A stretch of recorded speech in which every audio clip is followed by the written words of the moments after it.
Fala, família do Agro, tudo bem com vocês? Vamos começar mais um episódio do AgriProsa Podcast. Aqui sempre tem entrevistas fantásticas com pessoas incríveis. Temos também o canal AgriProsa no YouTube. Que tal dar uma passadinha por lá e assistir as entrevistas que você ouve por aqui? E se você achar que vale a pena, vai lá, se inscreve no canal. O like eu tenho certeza que você vai deixar por lá, né? E se você conhecer alguém que possa se interessar por algum dos assuntos dos vídeos, então compartilha.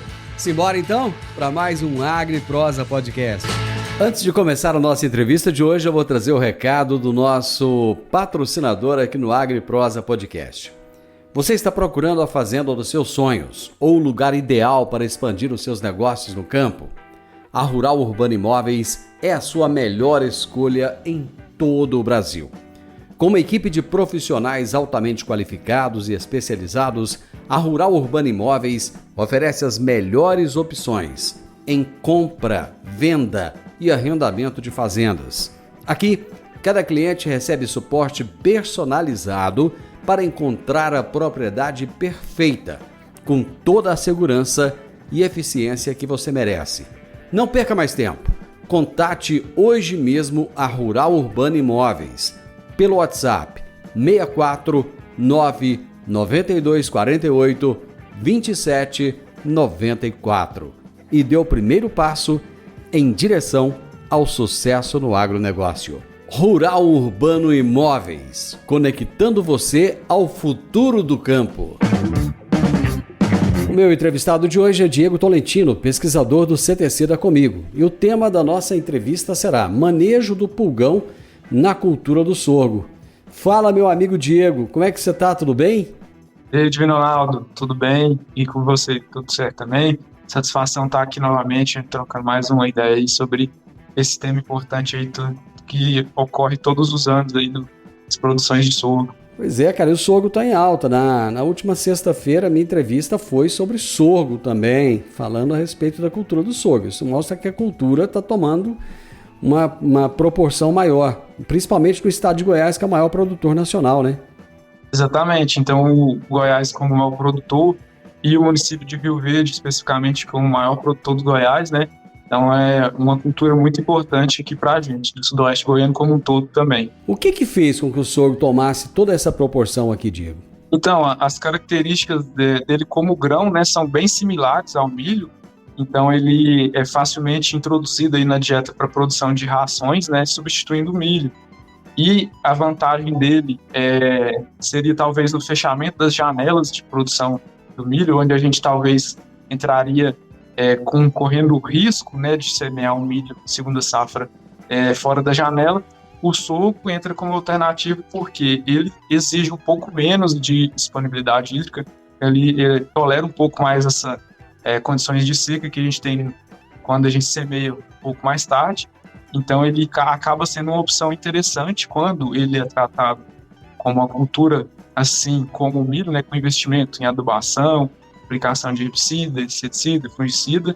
Ele responde muito bem e tem atraído cada vez mais os produtores aí de grãos. O pessoal já tem essa consciência de que ele tem que ser tratado como cultura, assim como o milho? A gente chamava então de uma cultura um pouco mais, entre aspas, né, marginalizada há algum tempo. Isso vem mudando aos poucos. É claro que ainda falta um pouco mais dessa visão, mas assim, a cada ano que passa a gente com certeza tem melhorado nesse quesito. Deixa eu já aproveitar e tirar uma dúvida aqui. A Comigo tem se expandido para algumas áreas no norte de Goiás, algumas áreas bem desafiadoras. A implantação da cultura do sorgo nessas áreas é possível? E se for, existe viabilidade econômica para isso? Então aí, cada área vai ter que ser avaliada nessa disponibilidade hídrica e questões de solo. Em alguns locais onde a gente tem essa agricultura se expandindo, às vezes nem mesmo o sorgo pode ser uma alternativa. Muitas das vezes, fazer uma forrageira ali para estruturar o solo, matéria orgânica para reter água para a soja na safra, pode ser mais interessante. Então, assim, cada caso tem que ser observado.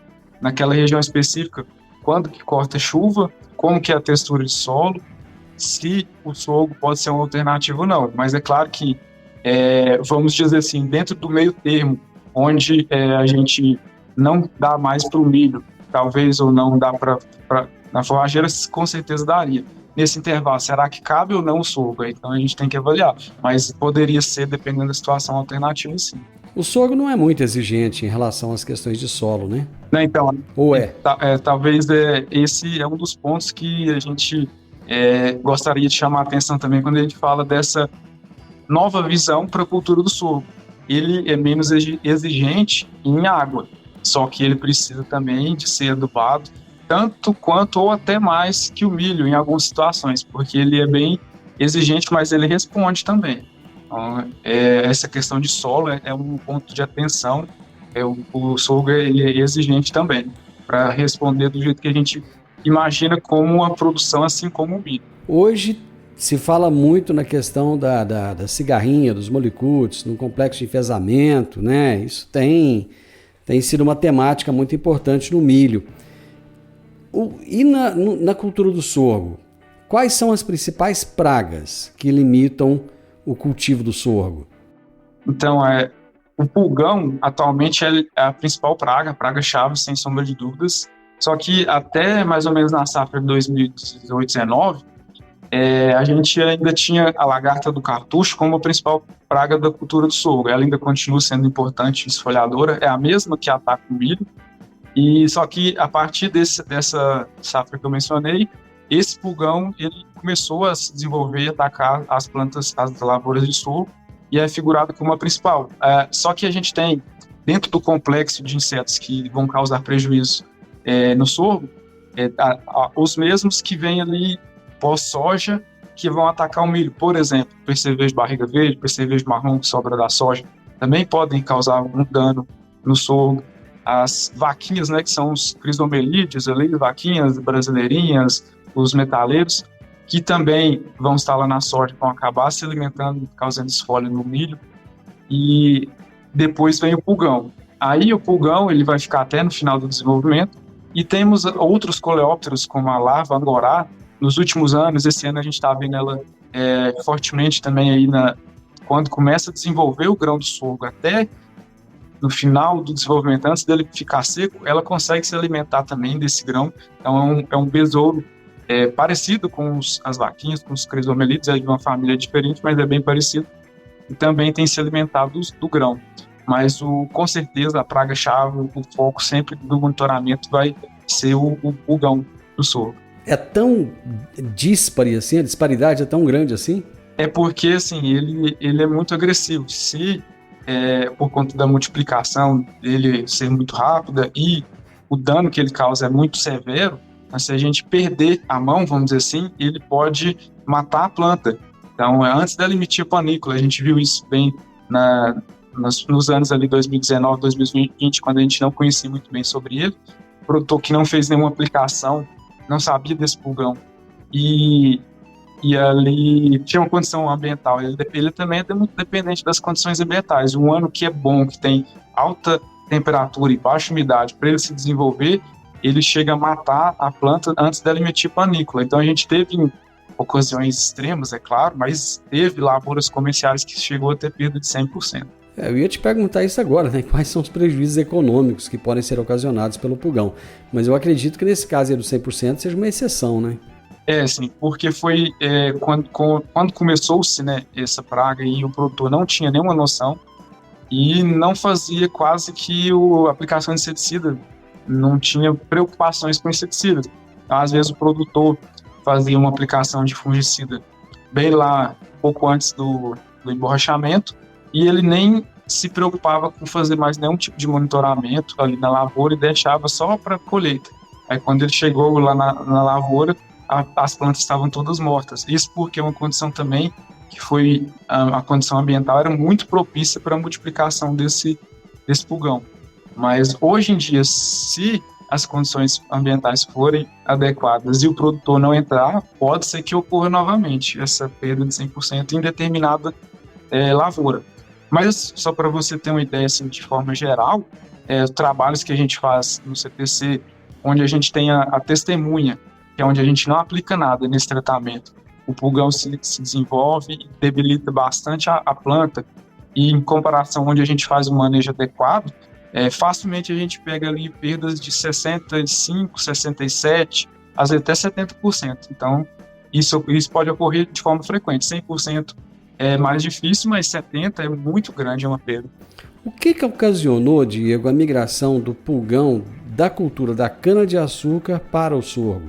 Então, Divino, essa pergunta é muito interessante porque o pulgão, atualmente, do gênero Melanaphis, ele é o que causa esses danos no sorgo. E tem o Melanaphis sacchari, que é o pulgão da cana, que inicialmente a gente imaginou que era um biótipo desse pulgão que tinha começado a se alimentar a partir de 2018, 2019 no sorgo. E a gente falava, o biótipo adaptado do pulgão da cana no sorgo. Então, o pulgão da cana no sorgo, ficou-se alguns anos. Em 2022, com análises moleculares, né, já de DNA, a gente conseguiu identificar que são espécies diferentes. Então, o Melanaphis sacchari ainda continua sendo o pulgão da cana, e a gente tem o pulgão Melanaphis sorgi, que é o pulgão que ataca o sorgo. Então, assim, como são do mesmo gênero, né, Melanaphis, eles são muito semelhantes. A olho nu não tem como a gente diferenciar eles, nem no microscópio, só a análise genética molecular que a gente consegue diferenciar os dois. Mas, enfim, aí então a gente tem agora essa espécie que se adaptou a se alimentar e multiplicar no solo. Quer dizer que esse conceito, então, ele era equivocado? Ele era equivocado porque a gente achava que era a mesma espécie, só que essa espécie tinha se adaptado no solo.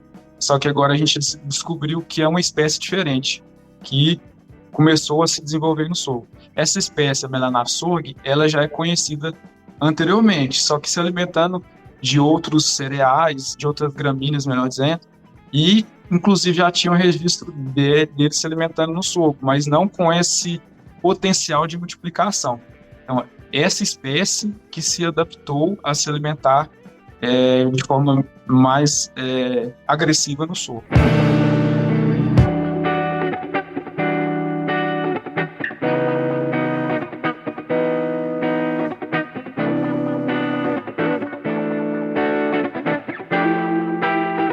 Existem muitas espécies de pulgão?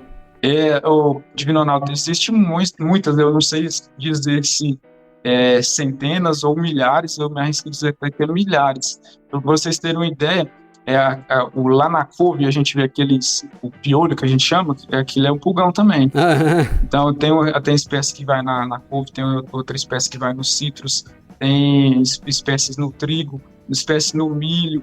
Então, são várias espécies, inclusive dentro de uma cultura que tem diferentes espécies. Então, assim, a diversidade de insetos, né, ela é enorme, e então pulgões, inclusive dentro dessa classe dos insetos, existem várias espécies. Mas voltando para o sorgo, como é que esse pulgão se reproduz, Diego? Então, nas condições tropicais, né, o que a gente tem, que a gente não tem um inverno, o pulgão ele se multiplica basicamente por partenogênese. O que é essa partenogênese? A gente não tem presença de machos, não tem reprodução sexuada, é só assexuada. Então a fêmea, né, todos os indivíduos são fêmeas e multiplicam clones delas mesmas. E para vocês terem uma ideia, tanto que o potencial de multiplicação é muito mais rápido, muito agressivo dessa espécie Melanaphis sorgi no sorgo, né? O período de desenvolvimento, que é de quando esse pulgãozinho nasce lá da fêmea, gerou um novo clone, né? Ele nasce, não é a partir de ovos, a fêmea já coloca essa nova ninfa. Dentro de 7 dias na média, né? Essa ninfa já se tornou adulto e já começou a se multiplicar, gerando clones dela mesma. E dentro do período de longevidade, que é mais ou menos aí 25 dias, dependendo da temperatura, nesse período, cada fêmea vai produzir mais de 60 até 80 novas fêmeas. Então, para vocês terem ideia do curto prazo, tanto de pulgão que se multiplica ali naquela lavoura, e aí acaba trazendo esses prejuízos por conta dessa alta população de indivíduos. São insetos muito pequenos, mas eles são muito numerosos ali, succionando a seiva da planta. Esses clones, eles já nascem com a resistência da mãe?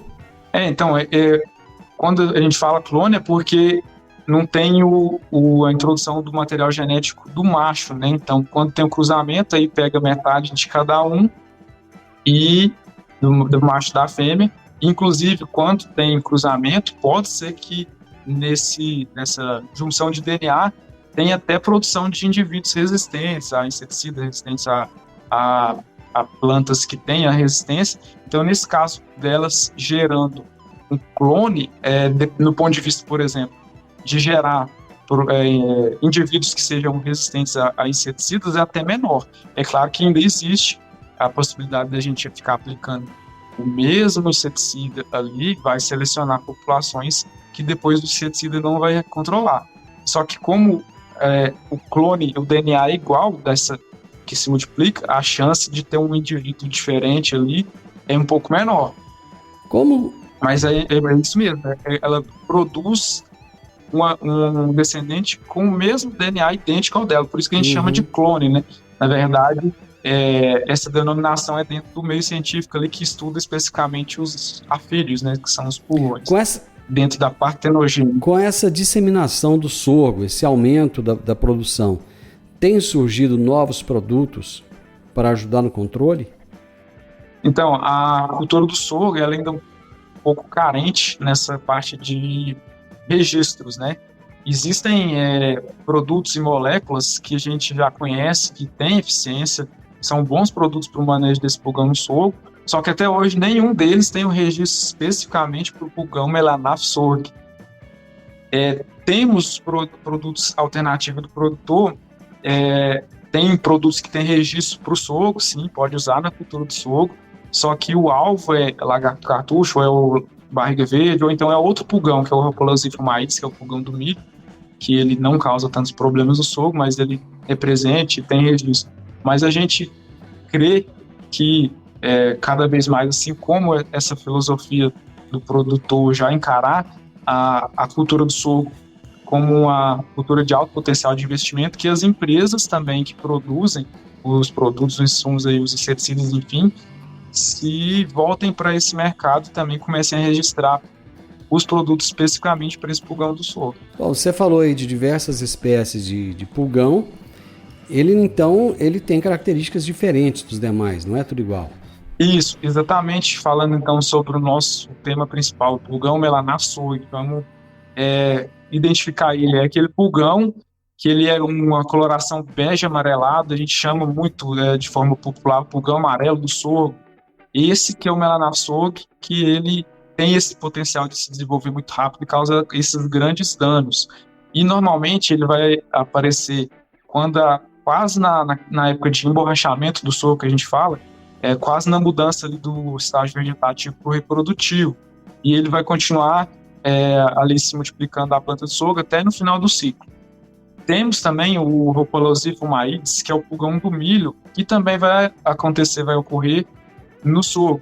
Entretanto, ele geralmente aparece mais no início, quando a planta está mais nova ali dentro do cartucho, e dependendo das situações, não necessita de um controle, sim, normalmente ele não causa tantos problemas.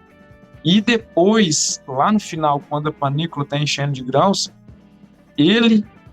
o do milho, que é mais escuro, é uma coloração acinzentada, um azulado meio quase preto, para facilitar, tem o pulgão preto e o amarelo.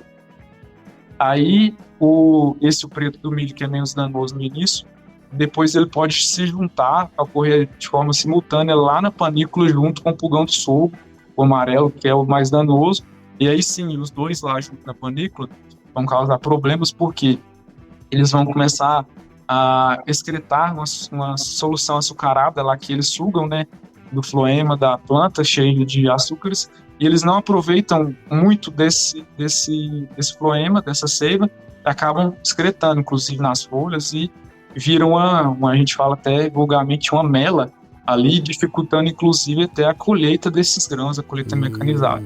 Entendi. Me corrija aí se eu estiver errado. Existe o sorgo granífero, o sacarino, o vassoura e o forrageiro, é isso? Isso, temos também um outro que a gente chama de lignocelulose, produção de biomassa, né, para caldeiras também, mas os principais, eu diria que seriam principalmente o granífero, né, para produção de grãos, né, na verdade o principal. Os outros têm seus nichos, mas de forma geral, todos são sensíveis, né, na verdade até do granífero, a gente pode mencionar sobre a possibilidade de ter híbridos resistentes, inclusive nos Estados Unidos, onde esse pulgão teve começou a dar problemas bem antes, foi em 2003.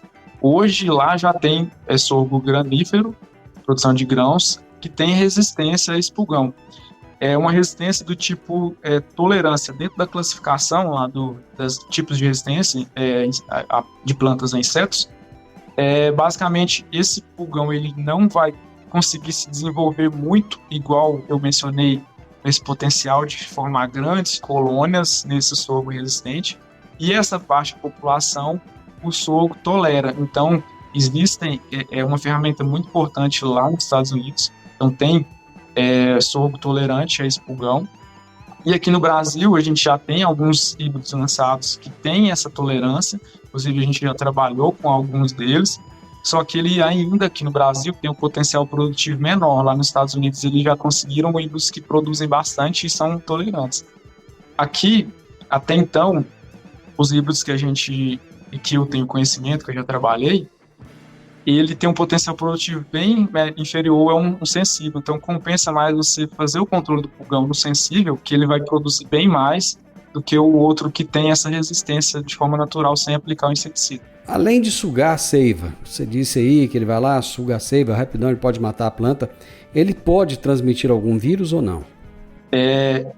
Além da sucção de seiva, antes de entrar nessa questão da transmissão, só ressaltando uma característica que a gente vê muito também, é que nessa excreção açucarada que ele solta essa mela em cima da folha, tem um fungo que a gente chama de fumagina, do gênero Capinóide, é um fungo preto, que vai começar a se desenvolver, se alimentar daquele açúcar e vai atrapalhar bastante a fotossíntese da folha. Então, tem o dano direto da sucção de seiva, tem o dano indireto da formação de fumagina, e os pulgões, de forma geral, eles também podem transmitir viroses.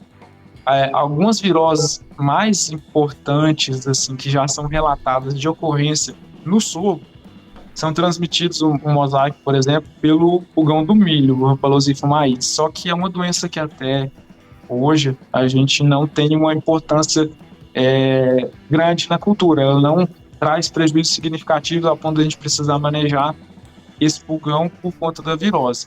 Agora, o Melanaphus sorgi, até então eu não consegui, não tenho nenhum relato de trabalhos que eu li na literatura dele transmitindo, mas de forma geral os afídeos podem sim transmitir.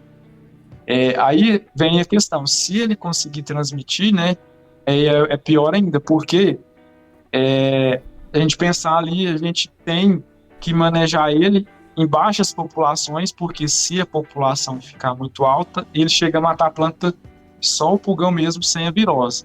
Só que se a gente deixar pouquinho lá, a gente conseguir manejar, fica poucos pulgões, a gente não tem problema. A gente entra dentro do time, começou a aparecer um pouquinho de pulgão, a gente aplica de novo. Em relação ao pulgão, beleza, ele não vai trazer danos, mas se ele transmitir uma virose, aí já muda de figura, aí vira o mesmo caso, um exemplo clássico, por exemplo, da cigarrinha do milho, né? Ela transmite complexo de fezamento. Então, poucas cigarrinhas ali vão contaminar as plantas de milho e causar aquele problemão. Então, o pulgão, se ele começar a transmitir algumas viroses importantes, aí ele já vai deixar de ser esse problema por conta da população, porque só de ter poucos indivíduos a gente vai ter essa transmissão e poder ter algum problema maior ainda. Mas até então, não tem nenhum relato de doença de viroses importantes relacionados ao Melanaphus sorgi na cultura do sorgo.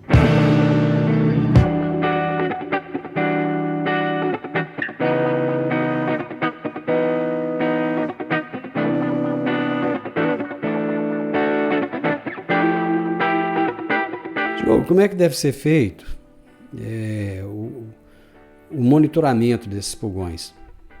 Então, como a gente mencionou que o potencial de dano dele está muito relacionado a esse potencial de multiplicação, né, essa formação de grandes colônias, desse rápido crescimento populacional e toma a planta todo, a gente tem preconizado muito e divulgado um trabalho que a gente fez no CTC, que inclusive utiliza umas escalas de avaliação que são recomendadas, publicadas pela própria Embrapa. A gente pegou como referência essas notas de infestação e fez as notas, o que seriam? A gente dividir visualmente a planta de sorgo de baixo para cima em 5 partes. Então ali a gente tem nota 1, 2, 3, 4, 5. Então a nota 1 ali os primeiros 20%, 40%, 60%, 80% e 100% de infestação.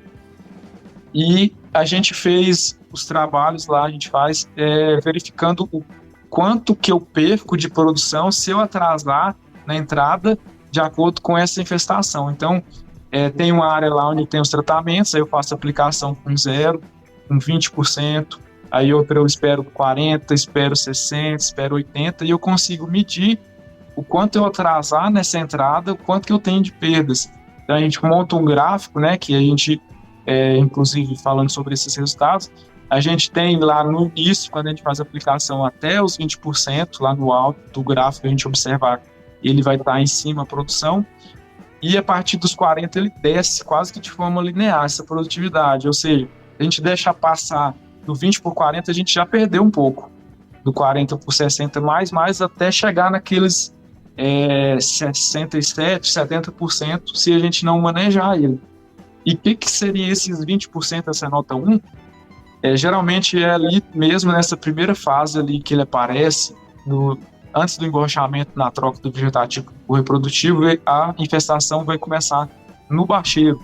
Primeira, segunda folha, então a gente começa a avaliar nelas ali mais próximas do solo. Começou a aparecer as colônias ali em torno de 50 indivíduos, um pouco mais. Talvez a gente fazer uma analogia de tamanho para facilitar, o tamanho de uma moedinha de R$1. Começou a aparecer essas colônias ali com 50 ou mais pulgões. Nessas 2 primeiras folhas já é o time de fazer essa primeira aplicação. Se a gente deixar passar, isso ocorre, esses 20, 40, 60, em questão de 1 semana cada nível. Então, se a gente deixa passar 1 semana, já chegou no 40. 2 semanas já chegou no 60.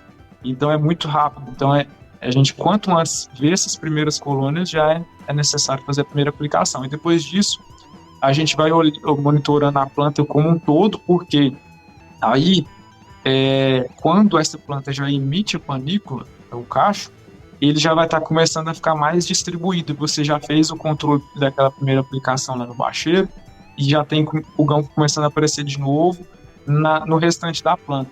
Aí sim, depois dessas primeira e talvez segunda aplicação que a gente monitora as folhas de baixo, a gente começa a monitorar o restante das folhas e começando a aparecer essas pequenas colônias também entrar com aplicação novamente. Então esse que é o monitoramento que a gente sugere. O controle, ele é só químico ou existe biológico também?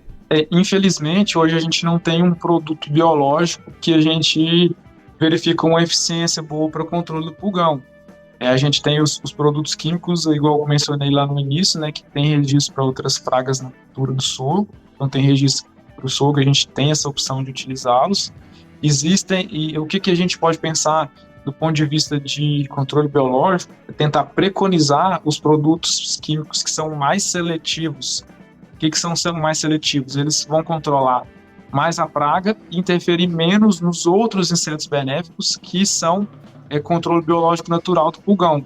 Então a joaninha, que a gente vê muito lá, ela é um predador de pulgão muito eficiente. Tem os bichos lixeiros, que a gente chama, que são, parece uns mosquitinhos também. A larva dele também, a gente observa muito lá no sorgo, que comem os pulgões. Tem o mindim, né? O mindim, que é o cifídeo. A larva dele também é predadora de pulgões. Então tem vários inimigos naturais que se a gente utilizar inseticidas que interfiram menos neles, eles vão poder contribuir nesse sentido. E eu observei em algumas lavouras nessa safra, aquela chuva que deu ali mais ou menos na época da Tecnoshow, criou um ambiente úmido nas lavouras de sorgo. Muitos dos nossos experimentos lá no CTC, a gente viu que o pulgão foi controlado por fungos, então, de ocorrência natural. Então, assim, tem o potencial da gente utilizar ali as bovérias, principalmente, talvez Isara, Metarrisco, só que esses produtos eles exigem uma condição de umidade e o sorgo basicamente não tem essa condição. Então, quando houve aquela chuva, um período úmido lá no bacheiro, aquele microclima criou uma condição até dos fungos naturais, controlaram bastante de forma sem a nossa intervenção a população de pulgão. Aí o que a gente observou agora que secou novamente, a umidade relativa baixa, o pulgão voltou a aparecer de novo e esses fungos não têm essa efetividade. Então, nossa dificuldade de utilizar fungo entomopatogênico, então fungo como controle biológico para aplicar, eu tenho a percepção que eles são eficientes, só que o ambiente que a gente vai colocar ele não favorece, então a gente não vai ter uma condição boa de controle. Meu amigo, foi bom, muito obrigado, já aprendi muito aí. É isso, a gente fica à disposição, o CTC ia comigo de forma geral, aí para você e para os produtores de forma geral também. Tá certo, um abraço, meu amigo, até mais, tchau. Tchau, até mais. Eu conversei com o Diego Tolentino, pesquisador do CTC da Comigo, e nós falamos a respeito do manejo do pulgão na cultura do sorgo. O podcast Agro e Prosa tem o objetivo de falar do agronegócio de forma fácil, simples e descomplicada. Diariamente conversamos com os maiores atores do agro e abordamos os mais diversos assuntos de interesse de produtores rurais, técnicos, pesquisadores, profissionais da área e simpatizantes do agronegócio. Se você gosta do nosso podcast, então você pode nos ajudar. É muito simples. Basta seguir-nos nas principais plataformas de streaming e também no YouTube. Se você deixar um gostei, compartilhar os episódios e deixar um comentário, já vai nos ajudar muito a dar relevância tanto ao podcast quanto ao canal. E o mais importante de tudo, nos siga para receber notificações de novos vídeos e episódios. Um grande abraço para você e até a nossa próxima prosa.